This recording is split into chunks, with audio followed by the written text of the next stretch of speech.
Bonjour, Li Xiang pratique le kung-fu avec diligence et ne rate jamais une séance d'entraînement. La jeune fille étudie des techniques avec des éléments du Wing Chun et on peut bien dire qu'elle est en forme. Elle veut devenir finaliste du championnat national des arts martiaux. À la fin de la vidéo, on découvrira qui l'emportera dans la bataille finale et quel est le principal avantage du vainqueur. Li et ses amis se promènent dans les rues de la ville. Elles entrent dans un restaurant qui sert des écrevisses bouillies. Les filles discutent avec enthousiasme du championnat national des arts martiaux à venir et Li s'est qualifiée pour participer. Par contre, la fille ne veut pas que son père vienne regarder la compétition. À la table d'à côté se trouve Yu Dabao, le plus grand tyran de l'école, avec son gang. Un serveur en costume d'écrevisse leur donne la facture, et Yu en fait un spectacle humiliant. Il crie, disant que la nourriture n'est pas assez épicée ici et qu'il ne va pas payer. Son gang rigole, soutenant leur chef. Li Xiang ne peut pas tolérer cette injustice. Elle s'approche de la table de Yu Dabao, montre la nourriture qu'ils ont mangée et exige qu'il paye la facture. Avec mépris, le garçon jette l'argent par terre puis s'en va. La fille le ramasse, le donne au serveur et s'excuse pour le comportement de son camarade de classe. Yu Dabao fait aussi du kung-fu. Le garçon a beaucoup d'expérience dans les combats de rue, et son père fait que Yu se bat comme si sa vie en dépendait. Le garçon n'est pas concentré et calme lors des combats, contrairement au vrai maître du kung-fu. Il s'énerve rapidement et se bat furieusement contre ses adversaires. À la demande de son père, il est même prêt à finir les adversaires qui sont déjà au sol. Li Xiang et Yu étudient à la Wuhan School of Martial Arts.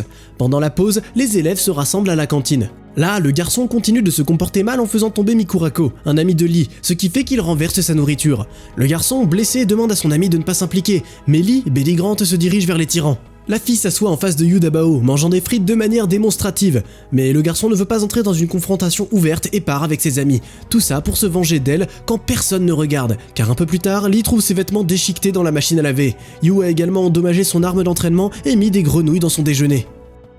La fille reçoit un appel de son père qui lui dit qu'elle lui manque, car elle n'est pas rentrée depuis un mois, et il lui demande de venir le week-end prochain pour manger des écrevisses épicées ensemble.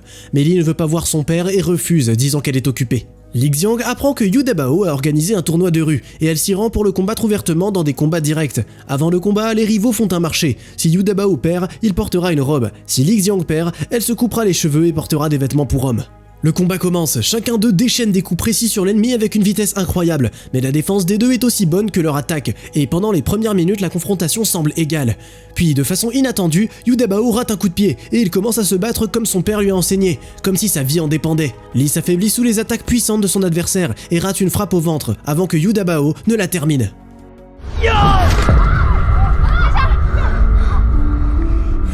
Li Xiang n'arrive même pas à se remettre sur pied, alors que l'impitoyable Yu Dabao lui tend déjà des ciseaux pour se couper les cheveux. Le lendemain, la fille vient à l'école avec des cheveux courts, portant une chemise d'homme. Les élèves se moquent d'elle, Yu Dabao se moque d'elle aussi, et par conséquent, Li se jette sur lui directement dans la salle de cours. Suite à ça, le prof envoie la fille au bureau du directeur. Sans attendre, le directeur appelle son père. En réponse à la nouvelle de la bagarre, il explique que la mère de la jeune fille est morte dans un accident de voiture il y a 1 an, et qu'il a perdu son emploi juste après. Maintenant, l'homme travaille à mi-temps en journée et développe un jeu de réalité virtuelle la nuit. La fille en a souffert, mais il demande de lui donner une autre chance. Le directeur se calme après avoir entendu l'histoire et il laisse Li partir sans punition. Désemparée, Li reste assise seule sur un banc. Ses pensées sont interrompues par un gentil serveur du restaurant, et la fille ne sait pas encore que c'est son père vêtu d'un costume. Pour remonter un peu le moral de sa fille, il lui apporte un repas d'écrevisses épicées bouillies. Le soir, son père demande une fois de plus à Li de venir chez lui, car il veut lui dire quelque chose de très important. Son père rencontre la fille avec une question sur sa coupe de cheveux. Li répond à contre-cœur, essayant de garder ses distances, mais elle finit par lui dire qu'elle a perdu un combat et qu'elle s'est coupé les cheveux à cause de ça. Elle s'est battue avec un garçon qui brutalise les faibles, et elle a voulu venger tous ceux qui l'a blessée dans un combat direct. Monsieur Xiang répond que les arts martiaux sont destinés à renforcer le corps et à se protéger, pas à attaquer. Li ne veut pas écouter les enseignements de l'homme qui n'a pas su garder sa mère en sécurité, et elle blâme ouvertement son père pour sa mort et avoue qu'elle le déteste. Son père laisse Li tranquille. La fille va dans sa chambre où elle retrouve son pendentif avec une photo de sa mère sur la commode. Derrière le bureau de son père, elle trouve des lunettes de réalité virtuelle et elle les met. Li entre dans la réalité virtuelle, une vieille ville avec des bâtiments en bois dont tous les habitants portent des vêtements traditionnels. Elle se retrouve immédiatement sur le champ de bataille et s'engage dans un combat. Sa technique de kung-fu est très bonne dans le jeu. Son père, quant à lui, la regarde avec Monsieur Fang qui l'a invité à tester le jeu. Un autre personnage, un jeune garçon qui ressemble à Yu Dabao, combat aussi les ennemis. Après avoir vaincu les hommes de main, le personnage affronte le chef du gang. Ils se battent pour les provisions. Les bandits ont attaqué la ville de Wuyu et volé la nourriture des villageois. Le garçon retourne de force les biens volés et l'homme vaincu part avec son gang. Li Xiang suit Yu et demande pourquoi il est dans son jeu. Le personnage répond qu'il s'appelle Yune et qu'il protège la ville contre les bandits appelés Wang Xiaotian et Wang Li, qui volent des vivres. Le bandit vaincu, quant à lui, rapporte son échec. Wang Xiaotian ordonne à ses complices de retrouver Yune et de s'occuper de lui. Yune emmène Li sur la place centrale, où la fille voit des étudiants pratiquer le kung-fu. Elle note que leur maîtrise ancienne est étonnamment belle, et elle demande à Yune de la lui enseigner. Plus tard, Li voit une fois de plus un visage familier en ville. C'est Gégé, l'un des membres du gang de Yu Dabao. Mais le garçon, qui mâche calmement du riz, dit qu'il s'appelle Yixiang. En même temps, le gamin se dit que seul quelqu'un qui n'est pas d'ici ne peut pas connaître son nom, et pensant que Lixiang est une voleuse, déclenche l'alarme. Les élèves encerclent Lixiang et elle est prête à combattre, mais c'est là que le maître de Wuyu apparaît devant elle, en qui Li reconnaît le directeur de l'école. Le maître est accueillant et ordonne que l'on donne un lieu de repos à la jeune fille. Yune l'escorte dans sa chambre, où il s'effondre lui-même sans force. Le maître ordonne qu'il soit emmené à Xiaobai pour guérir. La guérisseuse Xiaobai, une fille d'apparence fragile, descend directement du ciel pour les escorter à sa cabane. Elle pose Yune sur le lit et accepte la demande des enfants de se battre. Même ensemble, Li et Yixiang n'arrivent pas à la vaincre. Sauf que pendant qu'ils luttaient, le garçon malade a disparu et Xiaobai ordonne à Li de le ramener. Ce n'est pas bien compliqué de retrouver le garçon, il s'est enfui pour retourner à l'entraînement. Li l'attrape en train de faire ça. Yune vole sans effort dans les airs comme une plume. Yune l'emmène faire un tour en ville. Les deux s'approchent d'une vieille cabane et à la fenêtre, Li voit un ermite qui a passé 5 ans seul. La jeune fille est effrayée par la vue, puis Xiaobai arrive au cri et lui dit que c'est son père, le maître de Kung Fu Bai Dai. Il voyageait autour du monde quand la mère de Xiaobai est tombée gravement malade et il n'a pas pu la revoir vivante. C'est après ça que l'homme s'est enfermé dans la cabane, en deuil, mettant la faute sur lui. Lixiang entend des étudiants pratiquer le Kung Fu. Elle admire la beauté de leurs mouvements et veut pouvoir faire pareil. Yixiang lui propose des cours. Yune enseigne également à la jeune fille et montre ses techniques antiques inhabituelles dont elle se souvient précisément. Entre-temps, la ville de Wuyu connaît des difficultés alimentaires. Les réserves de riz sont épuisées et les résidents doivent passer de 3 repas par jour à 2. Les enfants sont alarmés par ça et discutent de comment sauver la ville de la faim.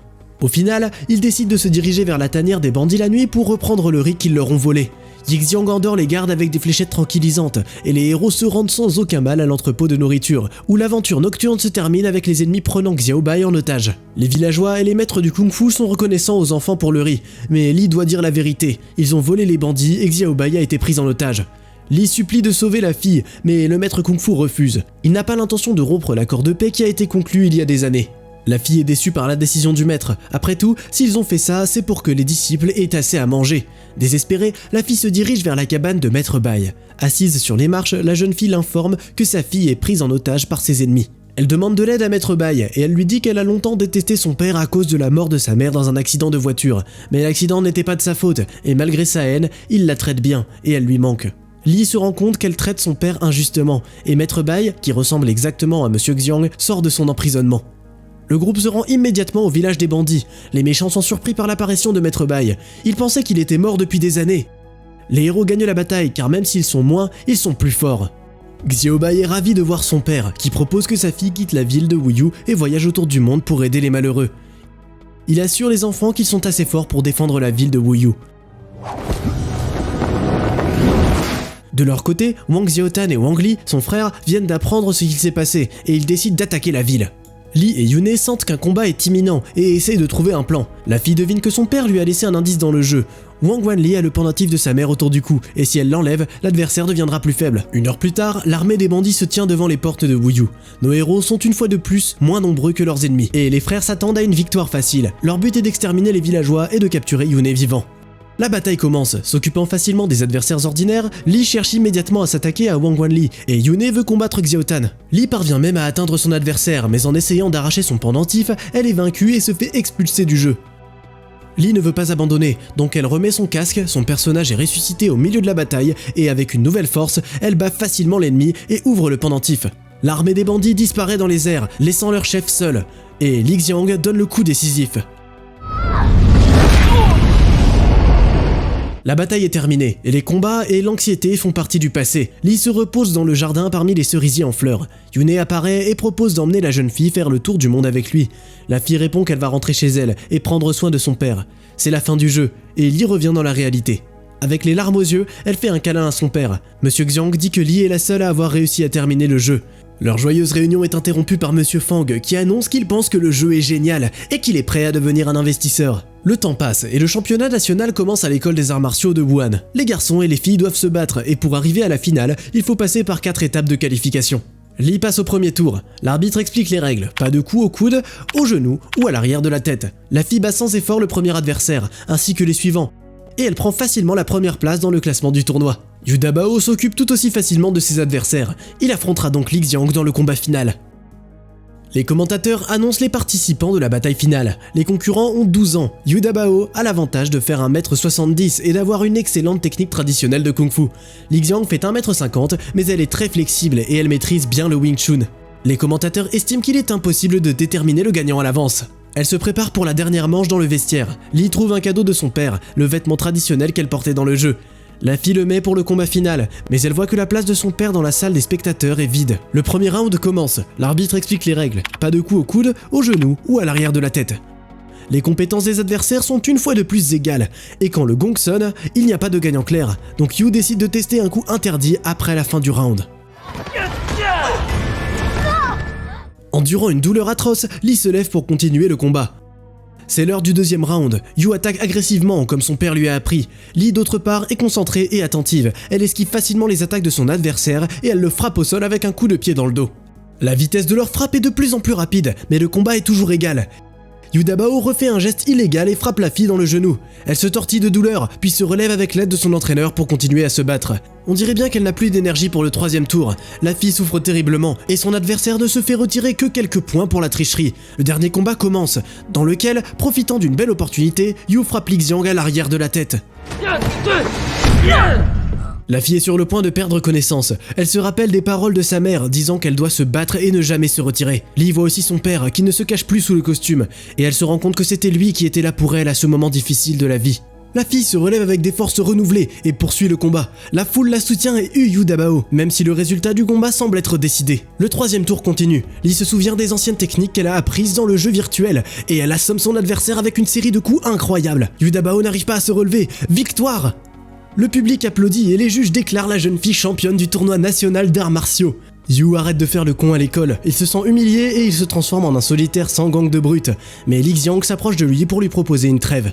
Comme toujours, tu peux trouver le titre du film dans la description de la vidéo. T'as déjà eu une situation similaire dans ta vie où t'as perdu la bataille mais pas la guerre? Partage ton histoire dans les commentaires et n'oublie pas de liker la vidéo et de regarder la prochaine.